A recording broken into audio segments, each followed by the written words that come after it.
Unang Lunes ng Enero, marami pa rin ang nagsisi-uwian matapos magbakasyon itong holiday. Sa tala ng mga otoridad, umabot na sa 3 milyon ang pasahero mula pa noong December 20. At live mula sa Parañaque Integrated Terminal Exchange o PTEX, nasa frontline ng balitang yan, si Gerard de la Peña. Gerard, anong sitwasyon sa mga oras na ito? May mga pasahero pa ba? Alam mo, Ruth, marami pa rin mga pasahero dito sa Parañaque Integrated Terminal Exchange o PTEX dahil ngayong araw yung inaasahang pagbabalik Metro Manila ng mga kapatid nating nagpasko at bagong taon sa mga probinsya. Kanina nga inadat na natin yung mahabang pila ng mga pasaherong papasok ng terminal at ito yung mga arrivals o yung mga galing sa Bicol, Batangas, Mindoro at maging sa ilang bahagi ng Mindanao. Ayon sa mga pasahero na kausap natin, wala na yung matinding traffic sa bandang Lupi sa Camarines Sur na naging dahilan kaya naging matagal ang biyahe ng mga pauwi noong Pasko na nagresulta naman sa pagbagal ng pagbabalik ng mga bus dito sa PTEX. Pero may traffic naman daw sa bandang San Pablo, Laguna at sa Santo Tomas, Batangas. Nagkaroon din ng pagsisikip sa daloy ng trapiko sa ilang bahagi ng South Luzon Expressway, partikular sa bandang Calamba, Bikutan at Magallanes kaninang umaga.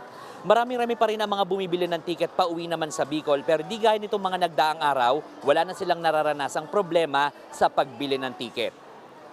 Ruth, matapos ang bagong taon ay naitala ng PTEX yung pinakamataas na bilang ng pasahero nitong Sabado na umabot ng 177,000 at mas mataas pa rin yan sa normal na araw na umaabot ng 150,000. At kahapon din ay naitala ng PTEX yung 3 million na passengers simula noong December 20. Mas maaga pang araw yung kung tutuusin dahil ngayong araw pa nila ina-expect na maabot yung target na iyan. Pero kahapon pa lang ay naabot na ito. Ruth.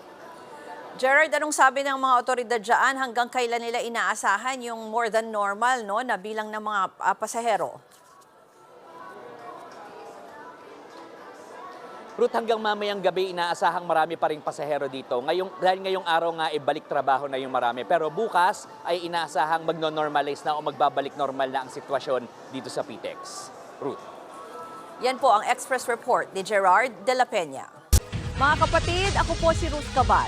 Maging maalam at may pakialam sa mga may init at rumaratsadang balita sa Frontline Express.